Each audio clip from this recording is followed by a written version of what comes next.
Okay, like many of you, I have just jumped into Doom the Dark Ages. Now, my experience with Doom is probably a little bit different to yours. I've never played a Doom game before. Well, not really. I played 1 hour of Doom 64 back in October of last year for a series called Horrorfest, where we played some spooky and scary games, and that's it. That is the only experience that I've had with Doom. Now, I'm making this video today in collaboration with Corsair, Elgato, and Drop because they've just made a whole range of Doom-themed peripherals, microphones, arms, stream decks. Everything that you're seeing now on screen is stuff that they have made specifically to celebrate the release of Doom the Dark Ages. I have a big unboxing and first impressions video over on my tech channel, HeroVision. There'll be a link in the description to that if you want to go and check it out. But in terms of the game itself, I paid for it myself. I got the premium upgrade, so I got early access, and I spent a couple of hours last night. It was released at 1 o'clock in the morning in the UK. I played until like 4 o'clock to get my first impressions to be able to make this video.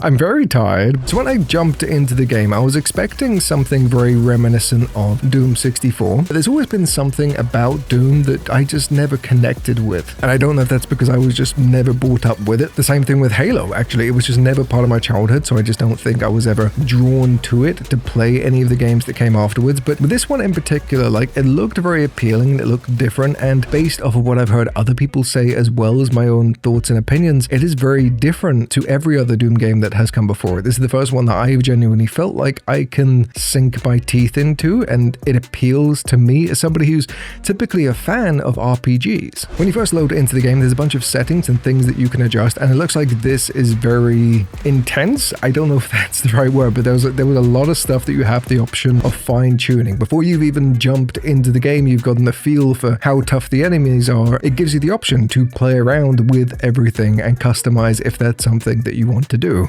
Then you load into the actual gameplay itself, and like I said, this is my first experience with a modern Doom game. It was not what I was expecting. From the footage I saw of Doom Eternal, it was all hack and slash, hardcore, whatever, and I got all of those vibes with this, but it felt like I was playing an arcade game. On one end of the spectrum, I'm like, oh, okay, the shotgun is really, really cool. It's fun to use, but it gets kind of monotonous. But then within 5-10 minutes, you start unlocking new weapons. You get the shredder, and then you get this like plasma thing. You get this fist where you can go and punch enemies multiple times to get different things. And I think the game itself does a fantastic job at introducing you to all of the mechanics, particularly as somebody who hasn't played any other Doom games. Like, I very quickly got the hang of it, and all of the weapons and things like that, they all felt really unique. Now, bear in mind, I'm only like 4 hours into the game. I think the full game itself, it's meant to be like 12-15 hours for completion, but there's 22 chapters, and it's taking me around about half hour to 45 minutes per chapter while looking for like secrets and Easter eggs and things like that. So I think it's decent in terms of playability, but there is an element of it, because it feels like an arcade game to me, that I'm somebody that gravitates towards story. And I get that maybe this isn't the franchise for that. I'm not overly familiar with the lore of Doom, but I feel like it's definitely one of those situations where, like, if you are going into this expecting this huge, massive, emotional set piece, and that's not what you're gonna get here. There are a bunch of really well animated cutscenes, and there's a story that's kind of going on, but as somebody, again, who's never played a Doom game, this is the thing that I keep having to reiterate here. I don't know who any of these characters are. I don't know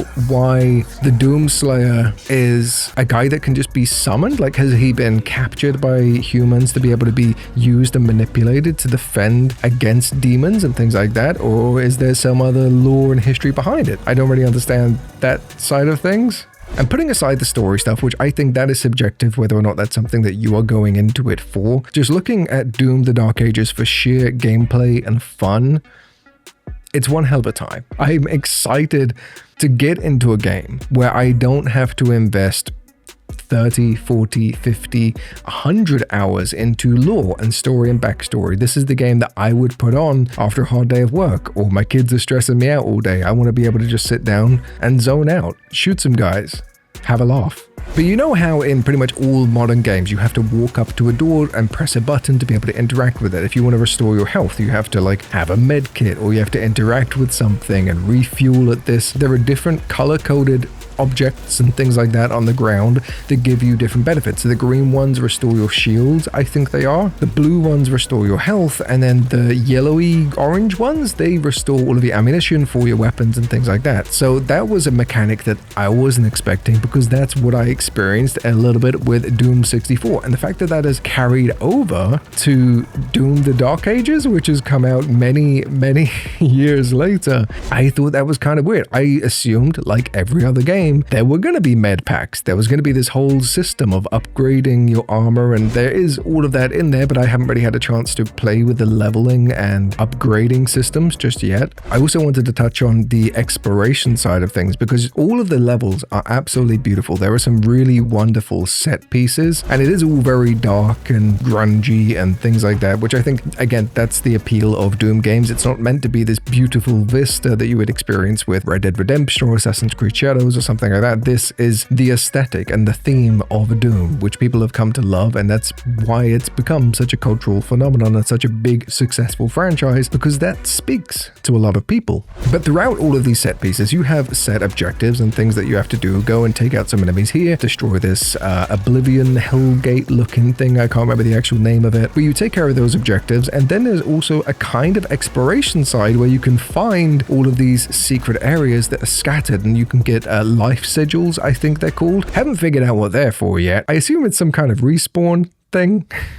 But the fact that there is this really wonderful mix, and I think this is what my consensus of this sort of first impressions video is. There's this really wonderful mix of retro, old school video games with the mechanics that people who played the N64 games will love, and they'll be able to revisit all of that nostalgia and bring that over to Doom the Dark Ages. But then there's also this really wonderful side of the exploration and the big wonderful set pieces, and I got the same feeling and the same experience with Oblivion. It was this really wonderful mix of retro and modern, and for whatever reason this is a theme that is ongoing at the moment, and it's just really wonderful to be able to have a blend of both genres in a way that feels authentic. But I'm going to wrap this one up here. I'm actually going to record some videos, and I'll have some more Doom gameplay going forward over the next couple of days, so make sure you subscribe to the channel for all of those videos. I'll have some very basic gameplay of the first hour of the game. That'll be coming out tomorrow, and then the rest of the videos, if there's tips and tricks and stuff that I can make on the game, then I absolutely will. But I don't think it's one of those games where you find all of the Easter eggs. Maybe I'll do a video on the collectibles, because I know you can get some toys and things like that inside of the game. Anyway, thank you so much for watching today's video. There will be links to all of the fancy tech down in the description. I love your faces. You're amazing. You're beautiful. And I'll catch you